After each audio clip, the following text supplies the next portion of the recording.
Dave Hooker Show. A presentation of Off the Hook Sports. Objective insight, expertise, top guests. Available on YouTube, Apple, Spotify, and the Off the Hook Sports app. Download now for free. Also available on offthehooksports.com. I compute and obey. Now to Dave Hooker. Ready.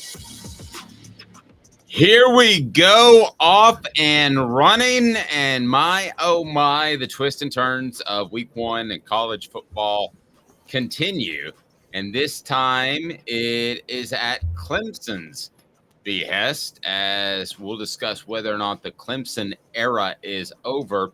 Congratulations to Tyler Barron and Joe Milton as they receive SEC Player of the Week honors. It is a Tuesday. What does that mean? John Adams will join us. You know we love that. And let me go ahead and say, how are you, Caleb Calhoun? I am good. I'm good. Labor Day is over, and I feel like I'm back. Do you ever have a 3-day weekend where it's like you're supposed to be a break, but actually it's kind of stressful because you just don't feel like you're in the routine you need to be in? That's me. Yes, it's called Labor Day weekend because covering football, it is not a holiday and everybody else is off. So if you need something specifically business related, you can't get in touch with them and you just have to kind of throw your hands up at the end of the day when you've written all you can and you've said all you can on a show, and then you just move on. So that's what I did. Got to spend a little time with the missus and the puppy that I got. So that was my Labor Day. Other than that, we had a show because if you take Labor Day off and you cover football, I don't know what in the world's wrong with you. So, John Adams, Labor Day or Thanksgiving, right? That's right. I missed a lot of Thanksgivings and a couple of Christmases. So glad you're on board. Go ahead and get the hit the like and subscribe button. Turn your notifications on too. We always greatly appreciate that as we've got an absolute ton to get to. Also, on this day, I guess what would the year be? I sent you the link. I forgot to write down the year. But on this day, in 2013. It's the 10-year anniversary. Yes. Peyton Manning threw for 462 yards and 7 touchdowns to lead the Broncos over the Super Bowl champion Baltimore Ravens. Wow, he was pretty darn good in that game, which makes me wonder, will we ever see a Peyton Manning, a statuesque quarterback who can't get out and about again? I kind of doubt it, but we'll discuss a little bit later in the program. Also, Billy Napier, too early to think about his replacement. Spencer Rattler, John jokingly said in a text, but he may be serious. Should he just call it a South Carolina career and go to the NFL? So we'll have college football week one takeaways a day late because of the holiday and games played on a Monday. So a big weekend of college football. Let's bring the man in. We love it when he's a part of the program. John Adams now joins us of the Knoxville News Sentinel and Gannett News Services USA Today. And he is a Hall of Famer. He didn't tell us last week. Somehow I missed it. But he went into the Tennessee Sports Hall of Fame. John, congratulations. I will, for now, evermore call you Mr. Hall of Famer. Well, it's actually I'm in 3 Hall of Fames, Dave. I'm sorry. I don't mean to brag. I don't want you to get your facts wrong. Well, would you like to educate me and the listeners as to which Hall of Fames you're in? I don't think they care. I'll send you a text afterward. Do that. All right. So we've got a lot to get to. Let's hit the show off and running. And I'm excited about this one. Caleb threw it out there. And I thought to myself at first, man, I think I know he's right on the front end, but how distant is number 2? It is today's tough question.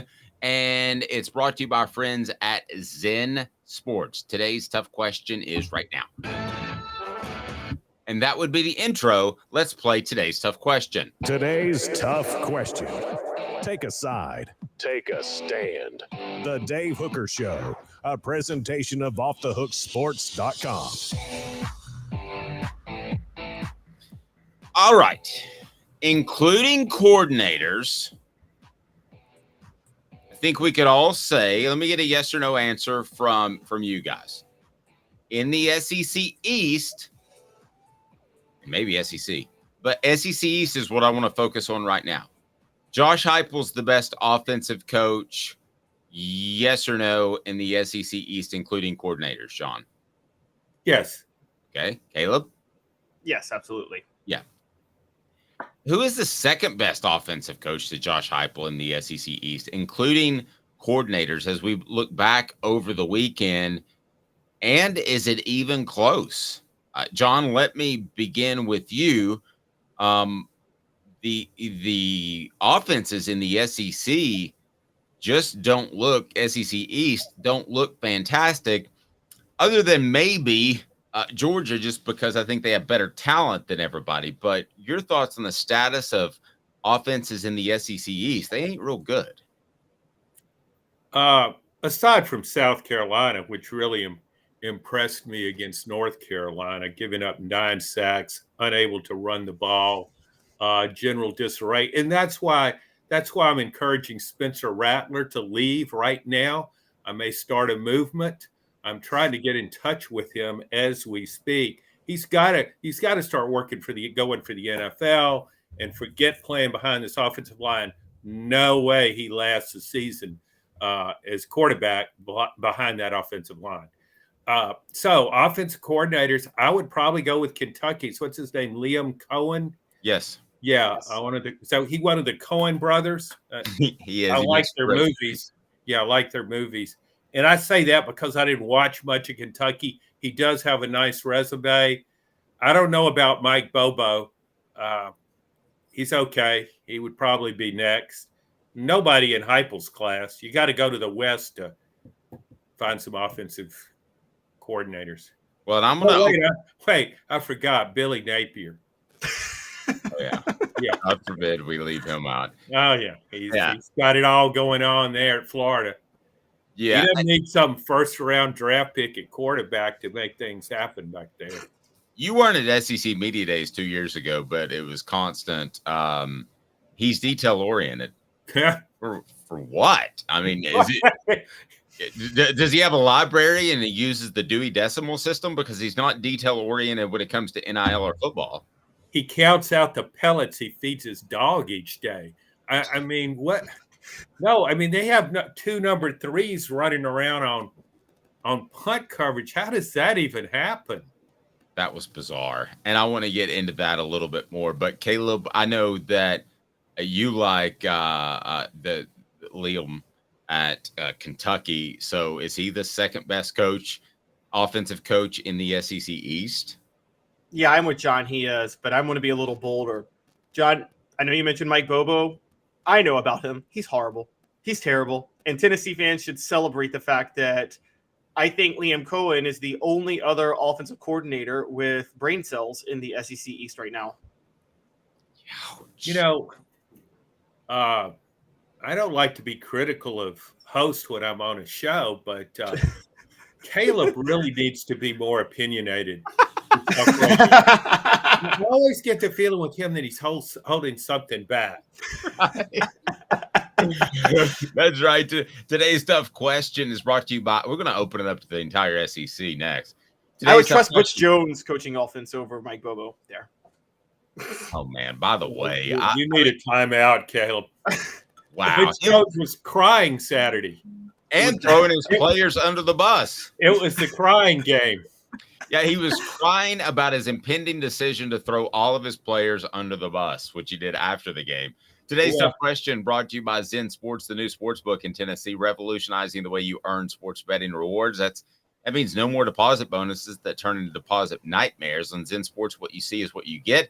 And with their cash rewards program, you get a lot of cash. For a welcome bonus, earn an unlimited 5% cash back on your betting volume for your first 15 days when you sign up with the promo code HOOKED. That's HOOKED. That's right, unlimited 5% cash back. Keep betting, keep earning with up to 3% cash back on your betting volume every month after that. Refer friends to earn a percentage of their betting volume as cash rewards too. Zen Sports bringing the cash back to Tennessee. So if you bet big on sports, you want to be betting on Zen Sports. Zen Sports betting just got better. Use the promo code HOOKED. All right, let me open it up to the entire SEC. Is Josh Heupel still number one, John, as an offensive coach? And if I open it up to the West, who's two? Yeah, Josh Heupel's still number one. I go back to the his first season at Tennessee when he averaged almost 40 points per game with a very limited offensive depth chart. I thought that was amazing what he did with that team. Of course, last year he led the country in scoring and yards per game. Number two, there's some good ones over there. Hugh Freeze is really good, but I got to go with Mr. Personality, Bobby Petrino. I mean, he's not just a highly likable guy. He really knows offense, and he's the quarterback's best friend. A&M looked like a completely different team with him at calling the shots, and so did Connor Wigman, the quarterback. The highlight of the weekend for me was when there was a substitution issue with A&M's offense, and they flashed to Bobby Petrino in the press box, and he leaned so far back in his seat, I thought he was going to fall over, and then he threw his pen behind him. He was that upset, even though the team was ahead 35-7. We talk about Billy Napier with details. Bobby Petrino is really detail-oriented as an offensive coach. You have to do things the right way with him, or he will be in your face, and he likes getting in your face. Yes, especially if you're good looking and you're young and you're female and work in his recruiting department. Cheap shot. Cheap shot. Cheap shot. Come on, Dave. Everybody's got some skeletons in their closet. They've got a past. Nobody's and perfect. Some have some interns in their closet. Caleb, I would probably differ with John a little bit. I would go Lane Kiffin if you opened it up as far as second. But I do like what he said about Bobby Petrino, and you and I have talked about him. I think he rights the ship to some degree, and probably is a bad thing for A&M because it keeps Jimbo Fisher around a lot. But who do you think is the second best coach before we get into how far is the drop-off from Josh Heupel as an offensive coach? Well, I mean, I trust Bobby Petrino as an offensive coach, but I got to see him against better competition because I still wonder if the game has somewhat passed him by a little bit. He and Jimbo Fisher both are very much, we don't give the quarterback any leeway. It's our offense and we call the plays for them. Very stuck in almost like a Cam Cameron 2012 way of thinking, I feel like. So I still got to see more from that. John, you mentioned him. I'm kind of where I'm leaning towards Hugh Freeze. I know it's not a popular thing to say. I'm still high on Mike Denbrock, the LSU offensive coordinator, after what happened over the weekend. I think that might have been a little bit of a fluke blip in the radar, but I think it's Mike Denbrock or Hugh Freeze or Lane Kiffin. I think it's one of those three, but I'll probably go Hugh Freeze. Whoa. I can see. Go ahead, John. I just hit. Caleb caught me off guard with that one. LSU better get a quarterback who can see the whole field and throw the ball over the middle.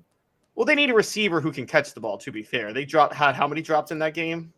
Yeah, but you watch, I mean, some of those play calls were ridiculous, or either, I mean, they're got 3rd and 22 or whatever, and they're throwing a 10-yard out, which Jaden Daniels is really good on, but I'm off his bandwagon.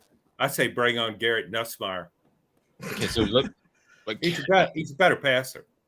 Yeah, okay, so how far is the drop off? Okay, so if Josh Heupel is a 10, how far is the drop off to whoever you guys think is the next guy? I would go Lane Kiffin, and I would say an 8, for instance. That's me personally. How far is the drop off for you guys in number 2? I think those guys, you've got several really good coordinators in the West, and Coach Brian Kelly's had a pretty good offensive track record. I don't put him in there with those guys, but I guess 8 or 9 would be what I'm saying for those guys. And I think what's impressed me about Petrino the most is probably he's won with a lot of different quarterbacks. And I agree with Caleb that Jimbo Fisher, his offense was good 13 years ago or 10 years ago, but the offenses have passed him by. I don't think they passed Bobby Petrino by. No. Caleb, same question for you, and then I'm going to hone it down back to the SEC East. I'll still go 9 with Hugh Freeze, because as low as I think of Hugh Freeze the person, I will say I can't ignore his track record at Ole Miss. Okay, so I hone it down now to the SEC East. If Josh Heupel is a 10, where's the next guy on a scale of 1 to 10? No matter who you think it is. I would go with Cohen, I guess. I would say maybe a 7. Okay, Caleb? I'm right there with John. Cohen's a 7. The question is, what's the next guy rated in the East after Cohen? And I'm going to go like -17. Yeah, the next guy's a pretty big fall off. And in this day and age of football, wouldn't you rather have a great offensive coach than a great defensive coach? In other words, if you compared Nick Saban's first season at LSU, they had a great defensive coach. Nowadays, I think you want a great offensive coach because some of the changes that they have made. Let's talk a little bit of Florida football, because Tennessee's next significant game will be against the University of Florida, because I think they've got Austin Peay under control. But let's get to it right now. It's what the H? What the? What was he thinking? Release the hounds. The Dave Hooker Show. Keep cool. A presentation of offthehooksports.com. What the H? Today brought to you by Andy Mason, andymasonrealestate.com. So the University of Florida starts the season at a whopping 0-1, and it was a 24-11 loss to Utah that really didn't even feel that close. And it was like they were out physical even in the first quarter against Utah. And I'm not selling Utah short. I liked Utah all of last season. I love what they've done out there. They play a physical style of football that you don't think of when you think of West Coast football. So I do not think this is a bad loss. But the way it looked, that they got out physical, and this is year number 2. Is it too soon? Am I overreacting to say that Florida needs to think about Billy Napier's replacement? Is that too soon? Yeah, it's too soon, because it's going to hire a new AD before it hires the next football coach. Okay, give me a little bit of background on that. And I know it, but for our listeners, they basically hired a sports information director as their athletic director. And there's nothing wrong with sports information directors. Scott, personal biases. Scott Strickland. When's the last time you've been a beat reporter? Boots on the ground, face to face, nose to nose with those cats. Go ahead. Not that my therapist has to hear about that. I didn't realize beat reporters were so courageous.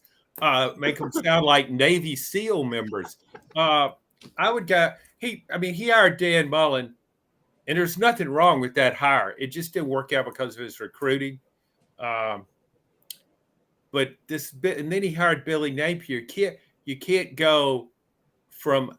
I think he went from a decent hire to a really questionable hire. And does anybody think Billy Napier will have the success that Dan Mullen did? He did have success before everything just fell off the bat because of his recruiting. But in terms of managing the team, he got Florida in the SEC championship game. I don't see that happening with Billy Napier. But I think you can't. I don't think you start doing that now. He's got a $39 million buyout. But there's a lot of, to me, contradictory stuff going on with him. He's supposed to, as you said earlier, supposed to be a detail guy, but then he also wants to be the head coach, the offensive coordinator, call plays, and also be the quarterback's coach. Well, And detail oriented, John. They ran 2 number 3s out on the field at the same time. I've never seen that happen. I know what happened on that. He said, "Get number 33 out there." And so those two guys ran out together, 3 and 3, and it was just a communications breakdown. They were standing together. Yeah, that's the issue. Hey, that's you the guy I two, want, 33. you two are not allowed to stand together on the sidelines anymore. Caleb, I'm going to throw something at you right now, and I'm going to disagree with John. It may be a new athletic director or whatever, but let's face it, there's always boosters that have the power. I'm already thinking Lane Kiffin after this season. Period. End of discussion. Lane Kiffin would win at a high level at the University of Florida. And I can tell you from a very, very, very good source, he wants the heck out of Ole Miss. Well, he also, Lane Kiffin is the type of person who would much rather live in Florida than live in exactly right. That's exactly right. And I texted Lane at one point. I said, "How's your signing day going?" And he was on a boat. And he goes, "My signing day consists of fishing for tarpon." And he shot me a video of that. That was at FAU. So, yeah, he would move in a heartbeat. He lobbied for the LSU job before his friend Ed Orgeron was even fired. And, I know he wanted the Auburn job, didn't get it. It would be bad news for Tennessee. But if I'm Florida, I'm Billy Napier has already run its course in a little more than a season. Caleb, I would make that move in a heartbeat. Would you? Yes. I want to say the only thing I won't overreact to is that this has nothing to do with how I feel about Billy Napier as a coach.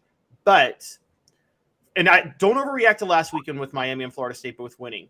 Miami and Florida State, because of this new move, I think they're still stuck in the ACC for a long time. And so their revenue is going to be significantly less than Florida's for the foreseeable future. I think just because of that alone, Florida is going to get to a point where they can just so easily recruit the state better than the other two schools, where they can get all the talent to specifically go to Florida, that I think it's going to be I'm not to knock him, but kind of a Tennessee situation with Fulmer in the 90s, where Tennessee could have their litter of Georgia or Alabama kids because those programs were down at the time. And I think that it'll be a point to where like Florida's success may be immune to the head coach, whoever the head coach is, because it's going to be so easy to get talent in Florida. John, let me ask you this, because I thought that Urban Meyer would be and was, except for raising murderers throughout his program and felons. Other than that, he had a lot of success at the University of Florida. I thought that was a really good hire. I actually thought that Dan Mullen would have been a good hire. I thought the MO at the University of Florida would be a Steve Spurrier type. Now, what does that mean? I don't mean they're that innovative as a coach. It means an offensive guy and let the defense fall in place, because you should naturally have enough talent in the area. Is that still the MO? Because if so, Lane Kiffin fits that to a T. Plus, he's a pretty tireless recruiter as well. Yeah, Lane Kiffin definitely fits. Billy Napier didn't fit. You go back and you look, Florida made a great hire in Steve Spurrier. It made a great hire in Urban Meyer. And it made a good hire in Dan Mullen. But Dan Mullen's got to take the heat for what happened and his failed recruiting. But if I'm AD and I hire Dan Mullen and I know Dan Mullen's personality, it's pretty quirky, and I would worry about him on the recruiting trail. So I want to beef up that support staff in terms of recruiting all over the place. Because Dan Mullen can coach, and he can certainly coach offense. You saw what he did at Mississippi State. Florida's had a lot of bad hires. It hired Will Muschamp, Jim McElwain, Ron Zook. I mean, seriously. These are some names. No, I know. And Florida has, I talk about South Florida, Dade County. Florida has as much pull there as Miami does. Florida State has as much pull there as Miami does. So to not be able to recruit is really difficult. You've almost got to go into a staff meeting and say, boys, let's figure out how not to recruit today. It's pretty difficult. Are we looking at an SEC East, John, let me begin with you and go to Caleb, that is just absolutely ripe for the picking. Because when Tennessee won a national championship in 1998, when they had great success winning 2 SEC championships, we're talking about partly drunken Ray Goff, who was at Georgia, and then Jim Donnan. We're talking about Brad Scott at South Carolina, or Steve Spurrier was at Florida. That was a legend that Tennessee was able to overcome in 98. But other than that, the East and the coaches, I've talked to a coach about that back then, were not incredibly hard to overcome from an X's and O's standpoint. How ripe is the East for Tennessee right now? Well, you still got to get by Georgia. I mean, but Georgia would be like the Florida back then. Yes, you win that one game. That's a big if. You win that one game, and then the rest of them should be pretty easy. Yeah, you would think so. I mean, that's a good point. It's fairly similar, I would think. Of course, back then, the West was down too. So that made it even easier for Tennessee to find a path to the national championship. LSU was hiring Curly Hallman. I mean, seriously. So I think once past Georgia, Tennessee's got a real nice shot in the East, but it's all going away. I mean, it would really be to Tennessee's benefit if things stayed the way they were, if they just told Texas and Oklahoma to go back to the Big 12 or Big 22 or whatever you want to call it. We'll just keep what we've got and keep those divisions, because Tennessee would have a really good shot in that situation in terms of the East. It's like solid number 2. And I thought that going into the season, but I think it even more after watching some games this Saturday. Yeah, Caleb, I think that Tennessee fans used to pray that its own program would hire a good coach. Nowadays, you pray that the other coaches in the SEC East get extensions. Yes, exactly. Tennessee fans should be rooting like heck for Billy Napier to stay at Florida. I mean, that's their dream. Do you see what he did there? John, did you see that? Rooting like heck? Yeah. Work like heck. Well, it's funny because I look back at when Tennessee first started to fall off as a program. It was the day Georgia hired Mark Richt. I mean, Tennessee's last top 10 finish before last year was 2001, which was Mark Richt's first year. And then recruiting, and I know Fulmer was a tireless recruiter, but he just couldn't get the talent out of Georgia like he was able to in the 90s because Mark Richt was there. And then when you had Steve Spurrier go to South Carolina, you had Urban Meyer at Florida, you had Nick Saban eventually at Alabama. It was just every single base dried up from where Tennessee tries to recruit from. And John, Dave knows this. I'm not buying into this whole Nashville's growing, so talent's going to come to Tennessee in state-wise argument, because Nashville's been growing for 10 years and it hasn't borne out in the recruits that come out of Nashville. They haven't really turned out a lot of NFL talent relative to their population. So you think it's growing in the wrong way? It's not like Louisiana, where they have such a per capita, such a high number of future NFL players. So you just think the wrong kind of people are coming to Nashville. Yeah, I can buy into that. Yeah. It's actually a bunch of nerdy Northeasterners who are moving, who have no bodies whatsoever, and their kids aren't going to be physically able to play football. and stoners from California. Exactly. Wait, are you telling me there's never been stoners to go to a football practice and participate? Ooh, not the California hippie stoners. No.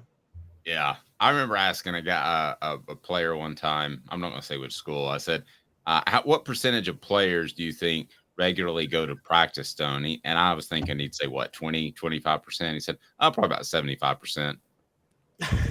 Yeah, but he was probably stoned when he gave that answer. So how credible is it? That's probably true. Which fan base would you rather be right now? Would you rather be South Carolina or Florida, as we talk a little bit about the East? Because I think Shane Beamer is going to bust his rear and recruit.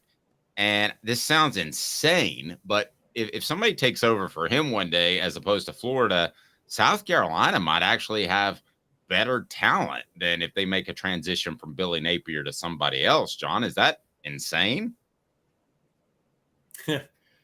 Sorry, but I watched all of North Carolina, South Carolina game, and I know Shane Beamer's recruiting okay, but Billy Napier has the number 3 ranked class last time I looked for 24. So I think whoever follows him is going to have a lot to work with. So I would South Carolina is too checkered of a path to make me think the glory days are ahead, no matter who the coach is, unless it's Steve Spurrier.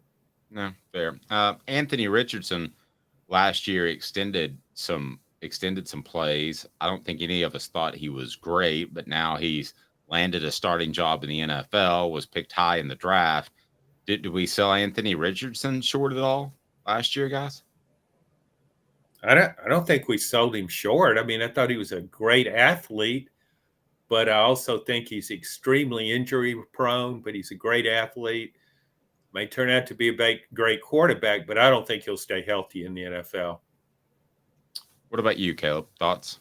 The only, I didn't believe in Anthony Richardson having watched him last year, but I do pay attention to intangibles. And from everything with Anthony Richardson, it was screaming Jamarcus Russell to me for the longest time. But I got to be honest, he seems like a much harder. Everything I've heard about him at Florida and in the NFL, his intangibles are there. I don't know if the accuracy will come, but he is a really, really hard worker, and he's got the arm. So if he can, those 2 things, maybe you can get the accuracy with you. But it was unfair. It was unfair for me to compare him to like a big arm like Jamarcus Russell, Ryan Leaf type, who I just felt who did not have the intangibles. What was that with Jamarcus Russell? Didn't he have something going with cough syrup, or am I thinking somebody else? Oh no, you're right. It was. We talked about it a couple weeks ago. Scissor, yeah, sipping on some scissor. Okay. It's a great. Did you ever try getting a buzz off the scissor, John, back in the day, or did they just give you all straight heroin? No, Dave, I was never into the drug scene. Yeah, I need help loading my musket. Well, try this heroin. That should help. Then you don't care if you can't load your musket. John, by the way, I'm catching you. I was on an elevator the other day, and this young lady was wearing a tiara and said, "Oh, is it your birthday?" And she said, "Yes." "How old are you?" 14. "How old do you think I am?" 56. She responded. Do I look 56? What's our next question, Dave? There you go. All right, we'll get to that. And that is Joe Milton III named SEC Co-Offensive Player of the Week. Tyler Barron named the SEC Defensive Lineman of the Week. I want to ask John after this, who exactly will be Tennessee's second best player after the season? And we'll take a closer look at what the Vols did very well against Virginia. Hang with me for 90 seconds. He's John Adams with Caleb Calhoun. I'm Dave Hooker off the Oak Sport. Before Candace, I was really heavy into the drug culture. I was selling drugs. I was just constantly in pain. I was missing like a good support system in my life. Candace has given me everything that I need in order to successfully have a wonderful recovery, in order to have a life that I didn't even know was possible before. And it's not just about me anymore, and I love that. I absolutely love it. You can take your life back. Call Cadis today. With all that sun, sand, and salt water, the beach is a very relaxing place. Unless you wear contacts. Ow! Open your eyes to the best the beach has to offer with LASIK vision correction from Campbell Cunningham Laser Center. Sports Treasures in North Knoxville is one of the South's largest sports cards and memorabilia dealers, featuring over 10 million sports cards from vintage to modern. Sports Treasures carries a full line of hobby boxes, singles, autographed memorabilia, Tennessee Vol collectibles, fan cave decorations, and so much more. See a museum full of collectibles at Sports Treasures, 4819 North Broadway in Fountain City, and Sports Treasures on Facebook. Sports Treasures, where the real sports fan goes to shop. Objective coverage. Hey, that's new. If we get caught, we're going to jail. The Dave Hooker Show, a presentation of Off the Hook Sports. YouTube, Apple, Spotify, and the free Off the Hook Sports app. I'm going to need to see some identification. Back to Dave Hooker. So we began the season saying that Cooper Mays was the most important player for Tennessee, other than Joe Milton, and maybe even most important with Joe Milton on the slate, because there's a drop off to a guy named Nico, and he should be pretty good. By the way, did you get any strong thoughts, John, on what limited time you saw out of Nico in relief duty on Saturday? I didn't pull much away other than what I already thought. No, I mean, we've all heard really good things about him. So he didn't do anything to change my way of thinking. And I think there's a tendency with someone who is ballyhooed as Nico, when they go into the games, fans will magnify anything he does in a positive manner.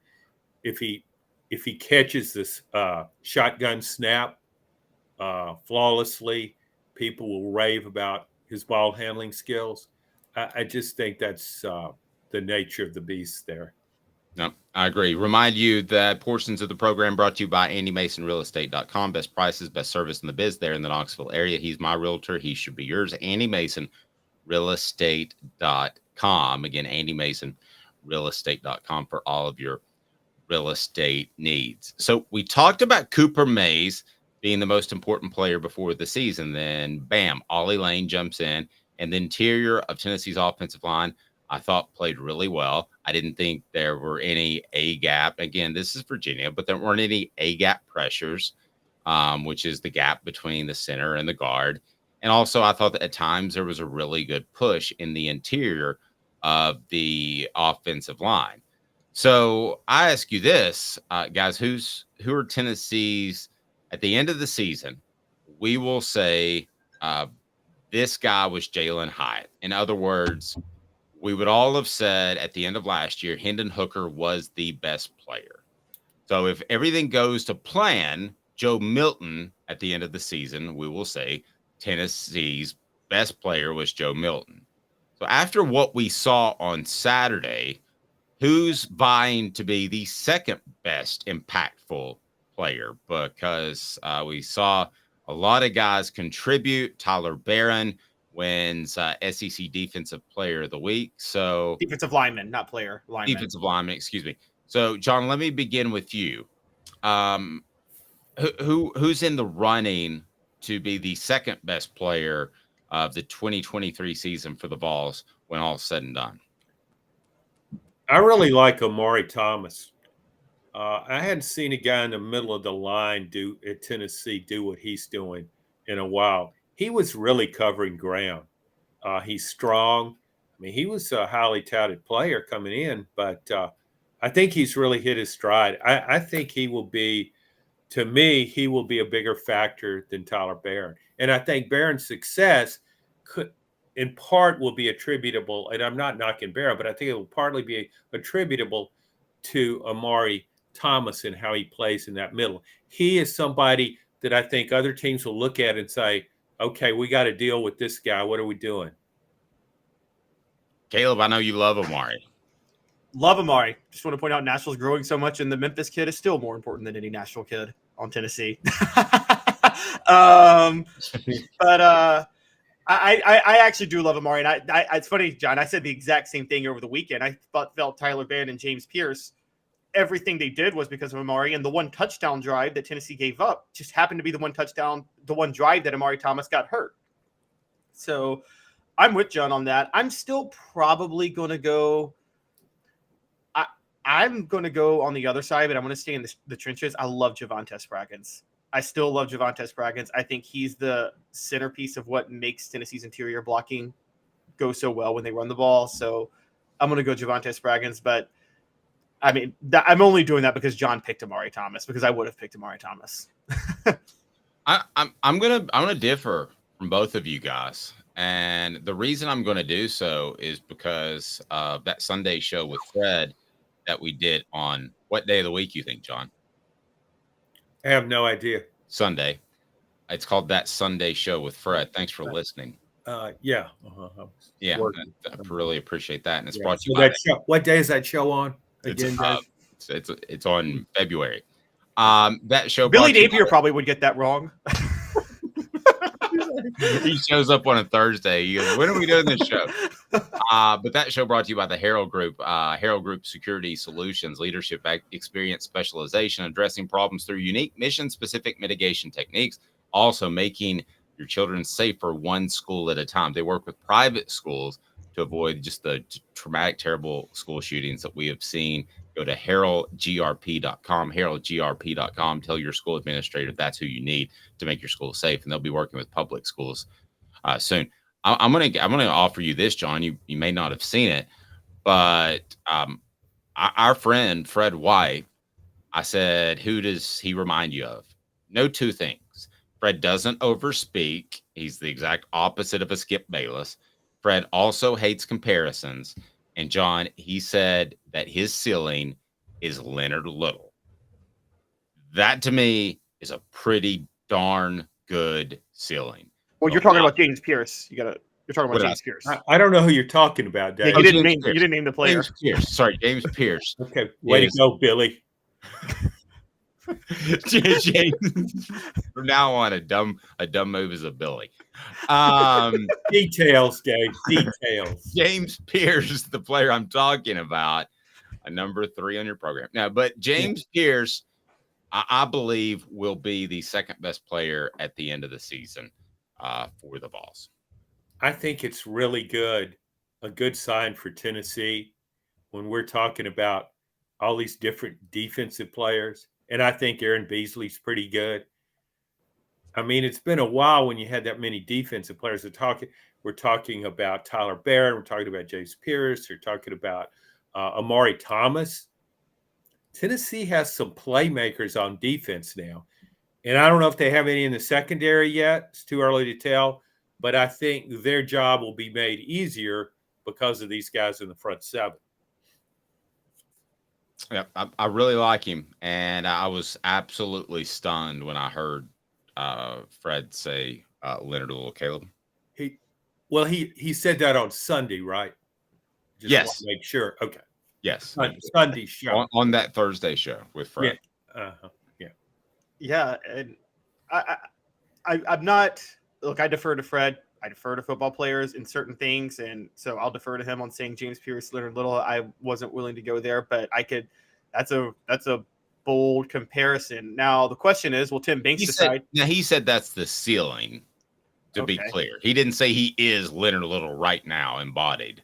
So the question is, will Tim Banks have the genius decision that John Chavis had to put James Pierce at middle linebacker instead of defensive end?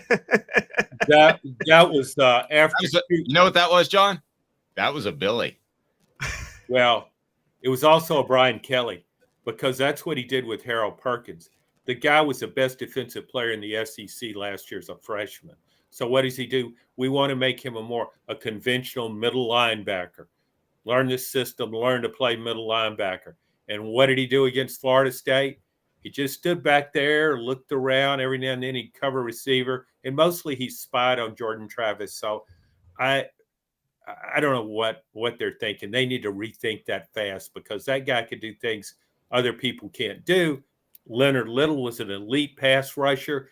And Tennessee said, hey, let's try him out in the middle, see how that goes. And I was in Florida advancing that game that week, and I was in Spurrier's office, and this is like 2 games into the season, and I'm walking out the door, and Steve says, how's that little Leonard Little looking at middle linebacker? He knew how he was looking when he said that. Brutal.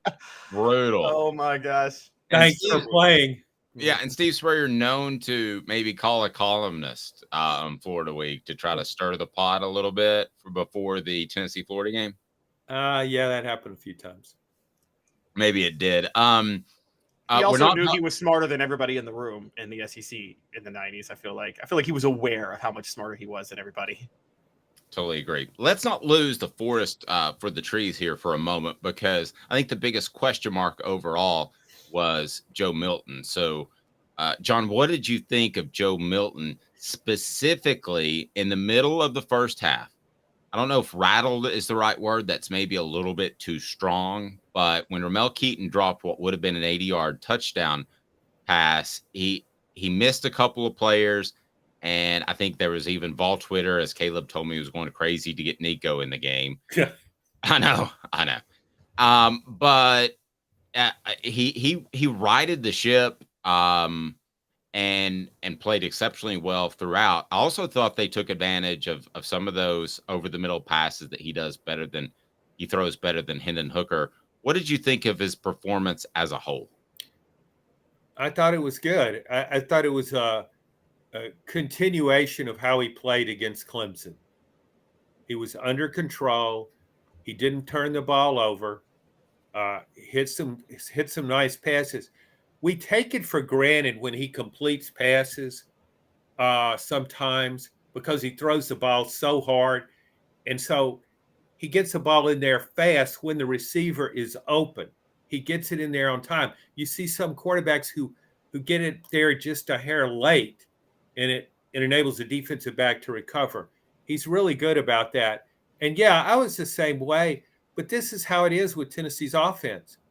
If it goes 3 and out, people go into panic mode. Like they think it's supposed to score a touchdown every possession.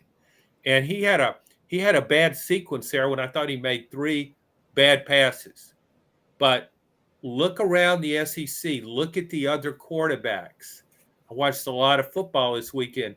Everybody has some bad sequences. And so overall, I thought it was a good showing. Yeah, I'm on board. I think he did a fantastic job. Portions of the program brought to you by Tennessee Cider Company, the original hard cider of the Smoky Mountains. Use the promo code HAT. That's HAT to receive some free swag with your cider order. Available most anywhere in the U.S. Promo code HAT. Go to tncidercompany.com. Get great cider delivered almost anywhere. tncidercompany.com. Yeah, I go from pretty confident to really confident in Joe Milton moving forward. By the same token, this is not on the road against Alabama or playing Georgia at home. Yes, but it was. I mean, look, Tennessee, crazy enough, had the most quality win of any SEC team this past weekend, and Joe Milton should not have had to share SEC Co-Offensive Player of the Week with Jalen Milroe. I'm sorry, but Joe Milton did more against whatever you think of Virginia. They're a better team than MTSU. And so I don't think he should have had to share that. He should have won it by himself. I think the thing that sticks with me is I do think when he really wanted that touchdown to Ramel Keaton. And, John, we talked about this over the weekend. And I think you could tell that it rattled him just a little bit when Keaton dropped it because he really wanted that touchdown back. And that's when the overthrows came, or the missed throws came on the next drive. And I think the thing that really sticks out to me is he did, right after that, settle down. Don't forget, it was their second touchdown drive. I think it was like a 2nd and 22. And he made a perfect pass to Ramel Keaton right at that point. And that easily could have been a time where he could have panicked. Yeah, that was a good throw. And, I'm with you on Jalen Milroe. I think there's so much certainty about Alabama's quarterback situation that when Jalen Milroe went out there and didn't turn the ball over repeatedly as he did last season at times, there was just a rush to judgment about how good he has become. I'm still not sold on Jalen Milroe. I mean, I think he's a terrific runner, but I'm still not sold on his just dropping back there, completing pass after pass. We'll see against better competition. Maybe we'll see this Saturday. John, last thing, you've had a weekend to watch the college football and the SEC. What was your prediction before the season for Tennessee? And would you change it if I gave you a redo after the first weekend? No, and I wrote this. I like Tennessee more. I predicted Tennessee to go 10-2. I look at it maybe still 10-2, but a stronger 10-2.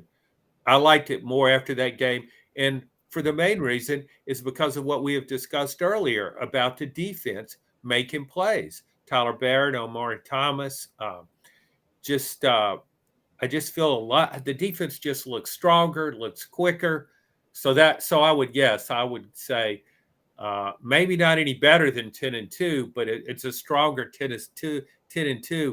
And I don't see it getting blown out by Georgia. I don't see it getting blown out by anybody. I think he'll be competitive against the very best teams on its schedule. John, great stuff. 3-time Hall of Famer John Adams joins us, and we really appreciate that. Have a great rest of the. Don't laugh, man. That's awesome. If they had a birding Hall of Fame, you'd be a 4-time Hall of Famer. No, I'm a C- birder on my best day. But you are the great birders. The great birders laugh at me. Yeah. You're like a Division II birder. Yeah, he still lost the 1800 election to Thomas Jefferson, though. So, John, have a blessed week. We appreciate it, buddy. Take care, guys. John Adams of the Knoxville News, the Sentinel, and we love his Tuesday visit. It is time for 4 Downs, as we're going to break down what we saw over the weekend in the SEC, and we get to include your thoughts as well. So we want to see them on the message board. And Caleb, if you can monitor the Twitter as well, we would love for you to respond there, and we'll include your comments. And this week, maybe, just maybe, we'll have our text line up. We're excited about that. I keep you up to date. I think technically in the biz, you're not supposed to unveil something until it's ready, but I just tell you about it. And by the way, we'll have a way for you to order the Celebrate 98 book, which I'm not going to lie to you, I'm proud of and excited about. And it's because of Fred White, because of the access he was able to give me. So it's not me. It was a team effort, and I can't thank Fred enough. But that'll be up for you to order. You can order it with Amazon, but if you want to do me a favor, order it on our own site, which should be up today. And basically, you don't give Amazon more money than they deserve. 4 Downs is now. 4 Downs. 4 questions. 4 answers. The Dave Hooker Show. 4 Downs. A presentation of offthehooksports.com. 4 Downs brought to you by our friends at the Hemp House, the premier hemp dispensary online with great variety, great selection, and strict standards to ensure you only receive the best in CBD or Delta products. HempHouseChat.com, HempHouseChat.com. So 4 Downs is now. Let's take a look back. The weekend that was. We'll usually do this, of course, on a Monday, but with Labor Day, we got some extra football on a Monday night. Cooper Mays, what should people do to follow the program? Cooper Mays here. Hit like and subscribe. Thank you, Coop. And what down? Coop here. First down. Let me ask you this, Caleb. Is the SEC as a whole up or down compared to last year? I think right now you would say, and this isn't just based on this weekend, you would say down just because the quarterback play in the SEC is significantly worse than it was last year. I think it will still right the ship, but I think the SEC does have an issue with quarterback play. And as we talked about with John, with coaching in a lot of places. But if anybody has a reason to celebrate that, it's Tennessee, because you know who doesn't have a problem with quarterback play or coaching? Tennessee. You're right. I mean, Tennessee is absolutely poised. And I was too young to think about this at the time in 94, 95. But with the other coaches and the quarterback play that was to come and a young Peyton Manning, Tennessee's poised to win a championship. I mean, they're poised. Now, I'm not saying they will, and I'm not predicting that, but they're poised to get there and win.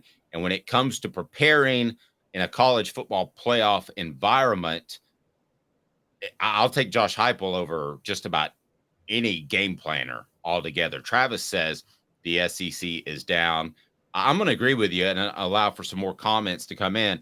I think it is because strictly quarterback play, but at the same time, down or not, Florida has been down, and I don't know that they upgraded. I didn't think they upgraded with Billy Napier at the time, but I feel like that's been proven through 14 games now of his career at Florida. I thought that Shane Beamer had a great run. Congratulations. But we know why South Carolina lost or beat Tennessee. Okay. That part of that was off-field issues. That wasn't a cut and dry beat you on the field, not taking anything away from them. And then we saw Clemson, which I want to get to. We saw what happened to Clemson over the weekend. I think it's down.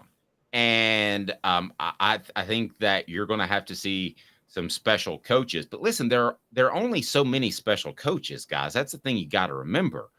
There are only so many Josh Heupels out there, Caleb, that I think are special. And I'm not just talking about the offense. I'm talking about the culture. I'm talking about the willingness to give it to Tim Banks and find a complementary defensive coordinator that can come up with a vertical pressure game. Those guys aren't out there. You can't just say, I'm going to go hire this guy because he's that. Now, I think Lane Kiffin is the guy that could take a step up in programs and have success somewhat at that level if he got to the place like Florida. But who else? Who else do you look out there and you say this guy could take that step up, be it a better program, and suddenly we're talking about an elite coach? Anybody on your radar? Not somebody that I wouldn't say is like a CEO, like a Deion Sanders that we talked about. Because like otherwise, like you're right, Lane Kiffin, if Lane Kiffin takes over a program, he's running the offense. We have an offensive coordinator, but Dave, he's running the offense. And then he's going to pull a Josh Heupel. He's going to find the right defensive coordinator. It's kind of the reverse with Nick Saban. I think we all agree, right? Nick Saban, he's running that defense. That's his defense, isn't it? Regardless of who the defensive coordinator is at the time, whether it's Kevin Steele or whatever. And to some extent, other than the Lane era, it was his offense too, because he wanted the offense to complement the defense. Yeah, no, that's actually a great point. He made a lot of hires specifically. Brian Dabble and Mike Locksley stood out the most for that, where that was Saban. And I'll probably repeat myself, Caleb, but I'm telling you, a coach on his staff said he would tear up an offensive game plan on a Thursday night and say, do it again. I mean, that happened. They knew the plays. I'm not saying the players would run different plays, but as far as the approach, philosophically, he would do that with an offense. Okay, what down is it there, Coop? Cooper Mays here. Second down. Oh, yeah. The Clemson era, is it officially over right now? Yes. I'm going to say nope. Yes. Here's why you're wrong. Okay. I'm all ears. It was over the day Brent Venables took the Oklahoma job. Oh, so okay. Okay. I had a coach tell me that at the time, and I wish I would have said it, but he took half of the game off of Dabo's plate. You don't even have to worry about it. And Steve Spurrier had that guy, I can't remember his name, African-American gentleman who I thought was a great defensive coach, Charlie Strong. I thought Ron Zook hired Charlie Strong. Was Charlie Strong under Steve Spurrier's staff? Check me on that. But he was able to hand over, maybe I've got the names confused, but he was able to when he won the national title, he had Bob Stoops. Stoops, excuse me. I got my names mixed up. So he had Stoops. My apologies. So I don't think that Clemson has that any longer. No, and it's funny. It goes back to what we talked about just the previous down, which is that, I mean, the mark of it, if you're going to be an offensive coach, you got to make sure you hire the complimentary right guy on the other side. I remember after Bob Stoops left, Dave, you probably remember this too. Steve Spurrier's hire after Stoops was John Hoke, who was awful, who was a terrible defensive coordinator. And John Hoke, there's a picture. I know you said it was. There's a picture of him looking dumbfounded on the sideline when Travis Stevens ran for 230 yards on Florida. John Hoke having no idea what's going on. So, yeah, I think that I could see that. I just would have thought Dabo would have made the right hires. Dabo always struck me as kind of the CEO type who made the right hires. I thought Garrett Riley was a good hire. I know you bring up Brent Venables, but, I mean, Kate Klubnik looked as bad last night in the loss to Duke as he did against Tennessee back in the Orange Bowl. That's looking like that wasn't a fluke, how bad Kate Klubnik played. Yeah. Listen, Tennessee was very fortunate that John Chavis was not a people person, and he didn't do great in interviews, and he never got the head coaching job he wanted. They were very fortunate that he was stuck in that position, and he didn't get another gig. Brent Venables must have been better in the interviews. He must have come across better because he got a job like Oklahoma. I'll say this. I mean, that's not a job where you go hire a coordinator. You hire a proven coach. I don't care if it's a thug like Urban Meyer. That's who you hire. You don't go hire a coordinator. I think that Clemson was over the day that Brent Venables got the offer for that job. Not even took that job because I know he was going to take it. But when he got the offer, I think it was over. What down is it, Coop? Tennessee center Cooper Mays here. Third down. Dion for real, yes or no? Mm-hmm. I'll say yes as a recruiter. I think Dion is a smart. No, you can't. No, you can't caveat it. Fine, yes. I'll go yes. Okay. And the reason is because he can recruit. I will go yes for now. I don't think it'll hold up because I think his coaching staff will get poached. And I think, and unless But you're don't the you think right he's going to guy, be in a situation where a lot of he'll have his pick of the litter of good coaches as assistants after these coaches get poached? fair point. I mean, one of the things that hurt, I think one of the things that hurt Fulmer with the Dave Clawson hire, you probably know this, Dave. You were knee deep with the program. You're right. He could have hired Gus Malzahn, but it probably was harder to have his pick of the litter because there were talks that he was on his last leg at Tennessee. And I think a lot of assistants may have been like, I'm going to steer clear of that. Yep. Good stuff. I think he's for real for now. I want to see what happens when he doesn't have his son was special. I knew that going in, and his son is a special quarterback. I didn't think he'd be that good in game one. So remember that he has a year left, and then he could go to the NFL. Maybe he stays with NIL money. Who knows? But and remember this too, that Colorado is probably going to be a glass ceiling in terms of talent and in terms of exposure. I mean, the SEC and the Big Ten, I think, are going to continue to grow in the exposure that they get. Fourth Down brought to you by Rick Terry Jewelry Designs. They want to be your jeweler looking for affordable game day jewelry. How about the Fire Opals? Those are a Tennessee tradition. Go to rickterryjewelry.com. That's rickterryjewelry.com. What down is it, Coop? All SEC center Cooper Mays here. Fourth down. All right, so I just want to ask you. I want the Caleb call for fourth down. What was your biggest takeaway about only one team from the weekend? Mine was Colorado and what they did. I did not think that they would be good in their first game. I did think Deion would have success at Colorado. So what about you? Your one biggest takeaway? My biggest takeaway about one team is Georgia. They got an issue. They got an issue because of Mike Bobo. Their quarterback situation is not good with Carson Beck. And I think we talk about the SEC being right for the taking with the exception of Georgia. Dave, I don't know if Georgia's an exception this year. That's crazy to say, I know. But I don't know if Georgia's an exception. I think they might be down with the rest of the SEC in offense. And a lot of people are going to start celebrating Stetson Bennett after this year. Yeah.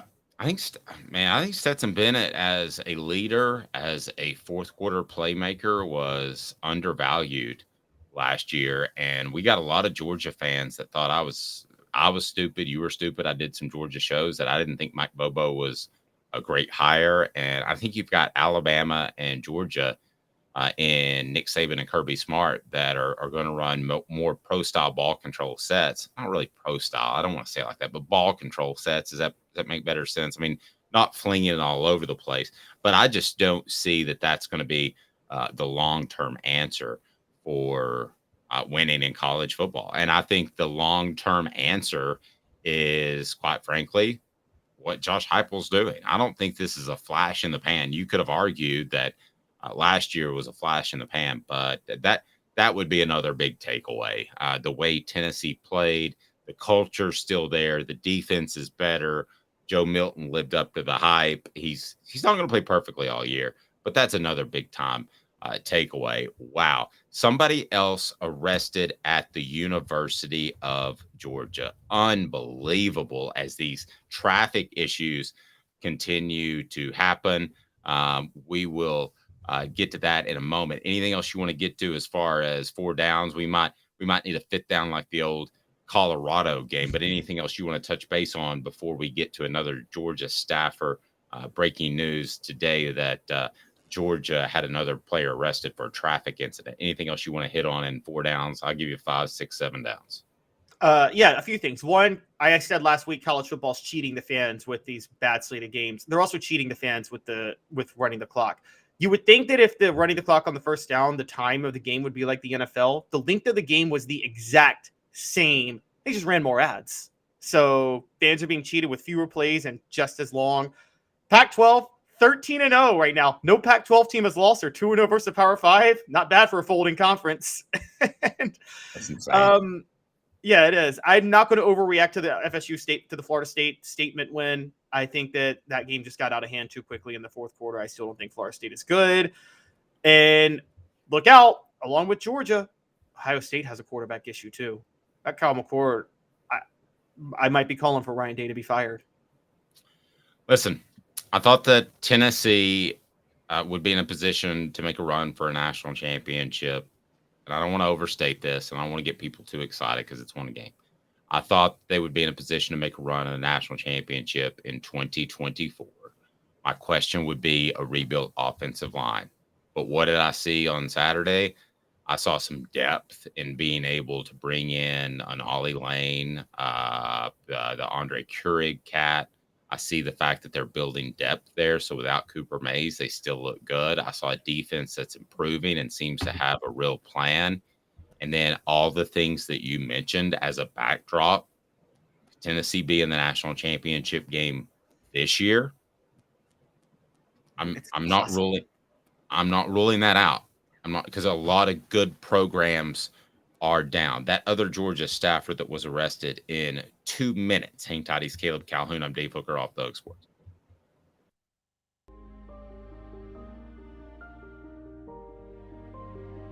Our family has been creating one-of-a-kind pieces of jewelry in West Knoxville since 1986. Each piece is a combination of unique processes that bring your idea to life. Every day in our shop, a truly special item with a story all its own is being manufactured in our facility, bringing the history and family sentiment into a whole new generation of life. We're grateful that you chose us to be Knoxville's best jeweler, a title that we value and respect. Because to me, being a jeweler and owning a jewelry store are not the same thing. I'm Rick Terry. I'm a jeweler, and we want to be your jeweler. Kingston Pike and Campbell Station Road in the heart of Farragut, and downtown on Gay Street right next to the Tennessee Theater. Hi, Mike Davis here with City Heating and Air, reminding you to always dare to compare. Our team provides quality local heating and air service, installation, and maintenance across East Tennessee. We use only the best equipment like American Standard heating and air conditioning for your residential, new construction, or commercial needs. Honesty, dependability, and customer satisfaction have been the cornerstones of our business since 1961. City Heat and Air. Dare to compare. These mountains hold and defend a spirit far better than moonshine. A drink that holds flavor, that becomes necessity. A hard cider made and relished by folk who are as hearty as they are legend. A refreshment that can only be found in one place, with a taste that makes you say, give me 3 bottles of the good stuff. Tennessee Cider Company, where necessity can be found. Who's this guy? Hello, wizard. The Dave Hooker Show, Who? a presentation of Off the Hook Sports, What? YouTube, Apple, Spotify, and the free Off the Hook Sports app. Back to Dave Hooker.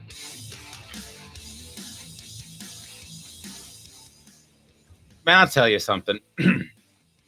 A lot of us have lost someone in some sort of traffic incident. And I talked to somebody at the SEC during SEC Media Days, and they said, you know, if you went through and looked at the arrest records in or traffic records of arrest in Knoxville or not Athens, in Columbia or Baton Rouge, you would find that there are as many players and staffers involved with traffic incidents as other places like Athens, Georgia. But I'm having a lot of trouble believing that, and this person may have had a bit of a, agenda to drive in there. So you have another Georgia staffer arrested. That culture does not seem to be going well at all. And then we're going to talk about some Peyton Manning here in a second. But let me start with the Georgia staffer, Jarvis Jones, arrested. What can you tell us about that arrest? As for Kirby Smart, he put the labor in a Labor Day weekend because it was something else that Kirby Smart had to worry about and work upon. Yeah, so Jarvis Jones is Georgia's player connection coordinator. Never heard of that title in my life. It seems like a ceremonial job they gave him since he played at Georgia back in the 2010s. Okay, but you know what that is, though? That sounds to me like that's the kind of molding of guys.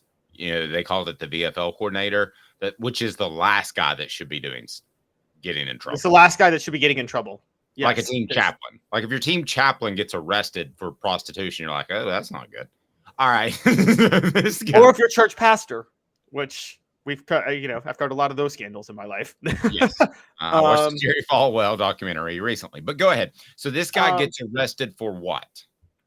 So he was arrested on charges of reckless driving and speeding less than 24 hours before their season opener, released on $2,400 bond. Smart said there will be internal discipline. Although I'm with Dave, I don't know how you can do internal discipline for somebody whose whole responsibility is helping players with character development. I mean, who's going to take him seriously now? And for those who don't remember, Jarvis Jones played 4 years in the NFL with the Steelers. He was a two-time All-American. He was actually one of the players that transferred from USC after the whole Lane Kiffin probation news hit. He transferred to Georgia the same year Malik Jackson transferred to Tennessee. That happened. And so, yeah, he's an outside linebacker, former outside linebacker.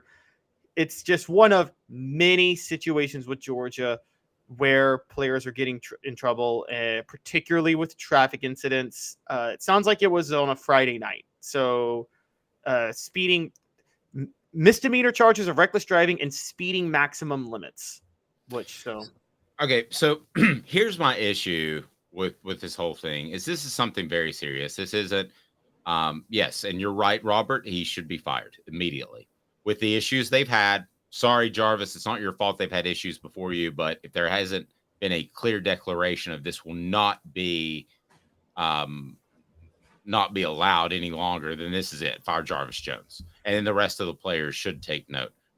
But listen, when Alabama built what they built, they had a lot of five-star guys with a lot of confidence, borderline cockiness. And they avoided these issues for the most part. I'm sure they had issues where players were suspended and all that. But when you get a bunch of those guys in the locker room, they're thinking about the NFL, and you don't have them in the same culture in terms of off the field, it will erode at your success eventually. It happened at Tennessee and Philip Fulmer's later years. So how big of an issue is this? Somebody at the SEC tried to tell me it's not that big of an issue. I think this is a monster issue. I think the fact that you would have, this is the third time we've had this conversation in the offseason that how could you go out and do this after the history they've had? And we could almost replay the last guy that got arrested, be it a player or a staffer. So there's been 3, like since February or March, and you already had the backdrop of this is an issue. So dog's too proud, Robert, maybe.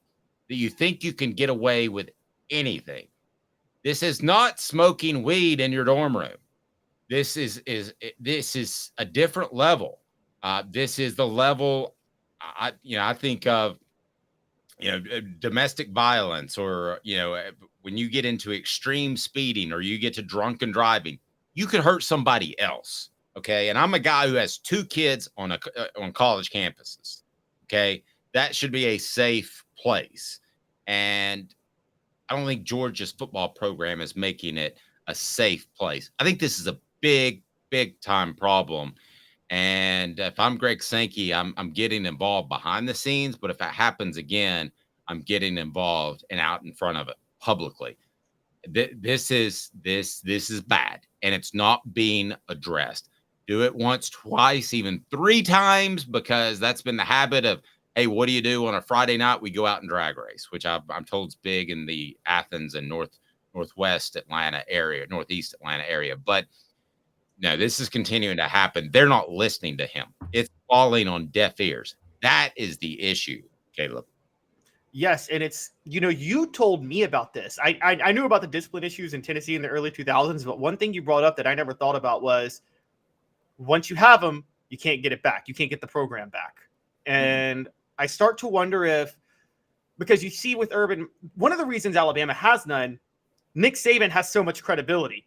Players go with the understanding that this is Nick Saban's program, period, end of story. You can't be bigger than the program. I kind of equate it to, the NBA, for instance, when the Bulls signed Dennis Rodman. Well, Dennis Rodman wasn't going to be able to be a cancer with the Bulls because he already knew he was going to a team that was led by Michael Jordan and Scottie Pippen. Like, that's their team, and you're welcome to be and lucky to be a part of it.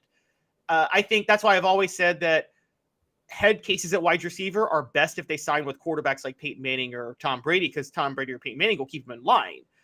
Well, Kirby Smart, you would think, has that credibility, but now I'm thinking in my head, what if he got to where he is by ignoring these issues for so long, and we just don't know about them until now? Now they're getting exposed. Right, because more people are going to cover it. Elias says Smart is setting himself up for a massive narrative shift if he starts losing some games. Let me offer this too. What I think a lot of people think that Georgia is just going to take over. I'm not talking about you as Tennessee fans or those that see what Josh Heupel is doing up close and personal. But I think there are a lot of people that believe outside of individual programs, talking about a lot of national media, that Georgia is just going to take over. And they're going to go in this Alabama kind of run, and they're going to win 4, 5, 6 championships moving forward. Historically, that's not the case. It's not the case at all. If you look back, the greatest coach of his generation, in my opinion, in the SEC was Steve Spurrier. How many championships did he win? One. Just one. Right? And he was lucky to get that one. Okay. Vince Dooley. How many he was a great coach. He should have won more than one. He won 2. Won one. He should have won more than one. He won 1. Pat Dye won 0. What's that? Pat Dye won 0, and he's a legendary coach. Pat Dye won 0, legendary coach. So basically, who are we talking about? The coaches that really set up dynasties. We're talking about Paul Bear Bryant. We're talking about Nick Saban. Who else in terms? Woody Hayes. And when I say dynasty, I'm talking about long term. It's hard to do in college football to win 2 titles, which they've done, but it's even more difficult to keep that going for 3 titles. I believe if something's not changed quickly, that yes, the narrative shifts on Kirby Smart. What do we talk about now when we talk about Urban Meyer? We don't talk about the 2 national titles at Florida. We talk about the fact that those guys were a bunch of thugs, unless it's a propaganda piece by Netflix. So, and Florida still hasn't recovered from that as a program. They really haven't. Yes. And let me tell you how this works as a program to give you a little bit of insight. This is so cyclical because what happens is, especially when it's a former player, but what's going to happen with this Jarvis Jones thing and what happened at Tennessee, you come out, you get arrested. That's news, right? No question about it. Okay. Now you go to, let's say, an arraignment or a continuance or whatever. Well, that's news again because it's in the court system. So you report it again. So this one incident, maybe a 2-minute stupid decision in his life, can be front page news 6 or 7 or 8 or 9 or 10 times, depending on how it plays out with each step in the court process. Well, now you have Georgia with about 8 of those incidents going on. And if you don't think that parents look at that and think, man, they're in the news again, when in reality, it may just be, what's it been, 12 incidents? I've lost track, but it's been double-digit incidents. It could be in the paper on a regular basis. Big time problem for Georgia. And I'm telling you that I don't think this is anywhere close to corrected. And if it's not, it will be what erodes them as a program that could be an Alabama type dynasty, which I never thought that they could. And I don't think anybody can until I see it with my own eyeballs. I didn't think Alabama and Nick Saban could do what they did till they did it. I mean, there's no reason to think anybody else can do it moving forward. Yeah, I agree. And let's not forget how lucky Nick Saban had to be. Okay, so 2009 he wins it, but 2011, if Oklahoma State doesn't blow a 17-point lead to Iowa State on a Friday night, LSU's playing Oklahoma State for the national title that year, not Alabama in a rematch. 2012, he lucked out on Ohio State just happening to be on probation when they were undefeated to get to play Notre Dame. And there's a lot of things that go in. I'll tell it. Look, the narrative on Georgia is about to get bad. Dave, I just talked about their issues on the last segment on Mike Bobo and Carson Beck, and I'm just not a believer. What happens if the offense, if they continue to look hideous? Fans are upset. You know this. Arrests become even bigger stories when you start struggling on the field. that people start talking about them a lot more. 2005 Tennessee, that all season, that's when the Fulmer Cup was created because there were like 21 arrests. I heard a lot more about those arrests after the 2005 season than I did before the 2005 season. Yep. And the media by nature, the national media starts poking around when you're a bigger story because Georgia is going to get more clicks or views or reads if you want to go back to the 90s. And they're the national champion 2 times. So more people are going to be digging around into those things. And nowadays with social media, it goes viral. The only program I can think of that had elite success for a long amount of time, and there were a lot of not great dudes on that team, is Miami. And why is that? It's because Miami's local media was more concerned about covering the Dolphins. Miami's college football program, even when they were great, they were second to the Miami Dolphins as far as interest. I mean, if you've ever been in South Florida, that's apparently obvious. And they ran a bad boy Pistons thing. We're like, yeah, we're thugs, and the rest of the college football world hates us. So we're going to take the college football world by firestorm and just piss everybody off. And that kind of made them marketable to the rest of the South Beach recruits.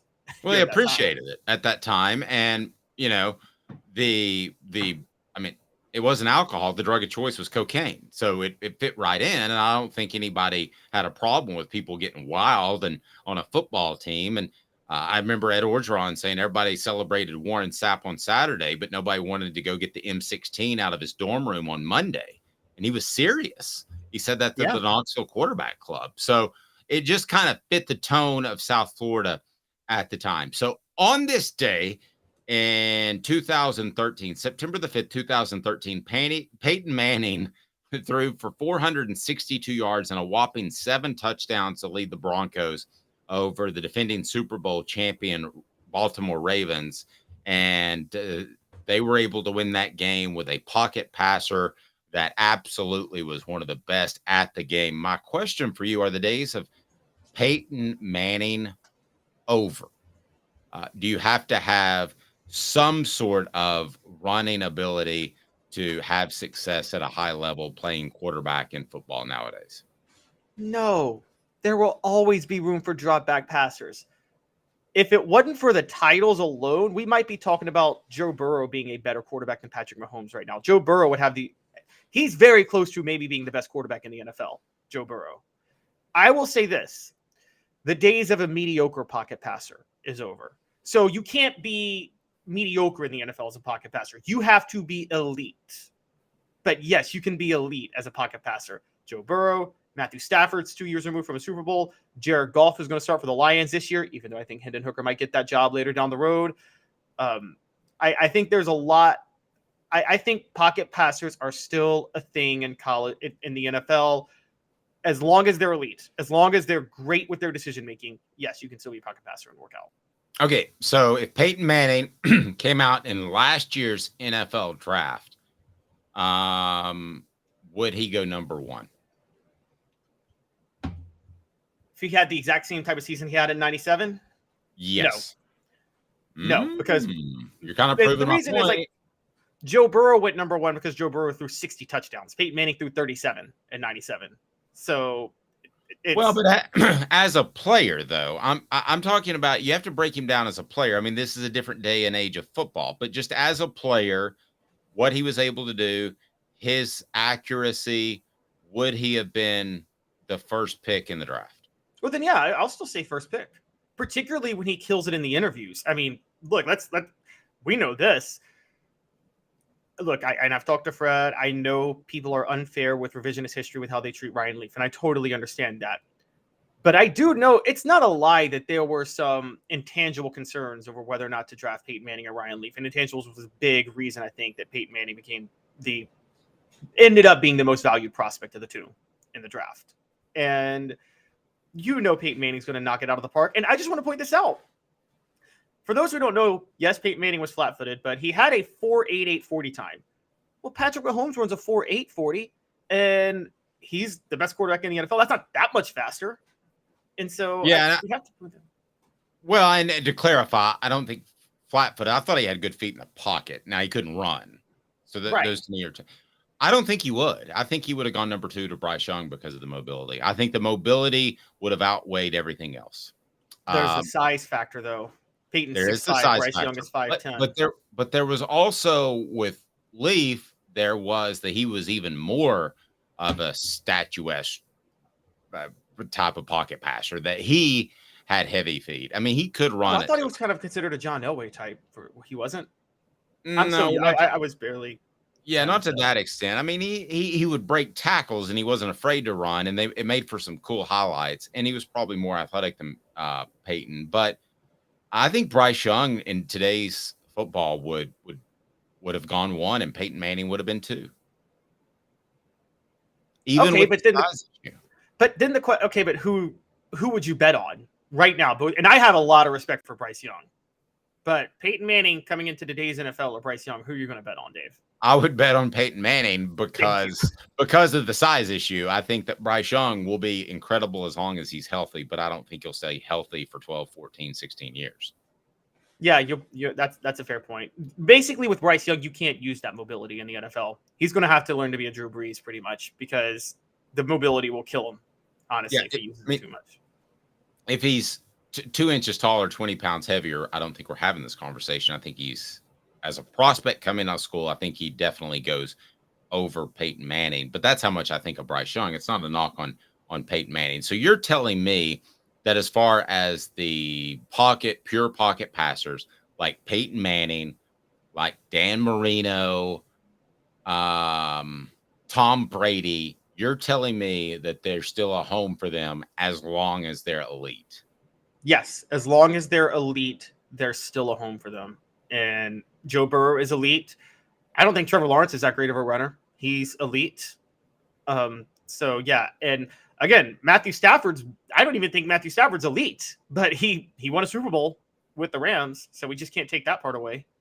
Well, and to your point, Patrick Mahomes he makes a lot of plays by buying time, but most of his great throws and great plays are from within the pocket, but he can run. Yes, exactly. He can run. He's a fluid runner. Again, he's actually not that fast. Again, it was a 4.8 40. There's something just about, I think he takes long strides, if I'm being honest. And I think that's what helps. But look, I was too young to watch Dan Marino in his prime, but all I've heard from people all the time is how special his arm was. I haven't seen I don't care if Patrick Mahomes couldn't run. He's got the most special arm I've ever seen for a quarterback. Yeah, I think you want to get the ball out in like 2.7 seconds is the rule, or maybe it's 2.4 is the general rule. Marino bought time because his release probably took a half second off that, and his reads were so quick he took another half second off that. So he didn't need to be as mobile. So I agree with you, and I was probably going to go the other way, actually. I think that as long as you're elite, Dan Fouts would have been another great example that Robert brings up. Very, very similar to Dan Marino, probably a poor man's Dan Marino. But no, I think as long as you're elite, you got a spot. But I think that you might fall a little bit in the draft. You might be middle of the first round instead of the first overall guy. And then there's a guy like John Elway who was a great number runner. 1 in any draft. Yeah, was a great runner for his time. I mean, would he be a great runner now? No, he would be a good runner. That's a totally different type of cat altogether. What about?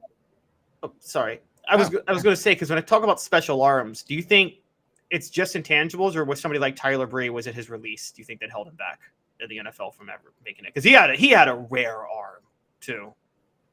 I never liked how he had a bit of a sidearm delivery. I always thought that was a little bit of an issue, and he'd have balls batted down. I think a lot of this is luck, to be real honest with you. I think going to the right coordinator, I mean, if Jalen Hurts goes to a lot of other places, is he having elite success in the NFL? I would argue no. So yeah, if Andrew Luck goes anywhere else, he's in the Hall of Fame, but he went to the worst organization that Peyton Manning masked all of their flaws, and Andrew Luck was put on suicide watch with how often he was hit at Indianapolis. Yep. We appreciate John Adams. Big show. We appreciate everybody on board. Show exploding. Thank you for that. We'll let you know more about the Celebrate 98 book that is coming out. And then tomorrow we'll be joined by Jimmy Himes. It'll be Josh Ward on a Thursday and a Football Friday with Fred. Fred White will join us as well. So he's Caleb Calhoun. I'm Dave Hooker. Have a fantastic day, evening, morning, whenever you're watching this. This has been a presentation of Off the Hook Sports.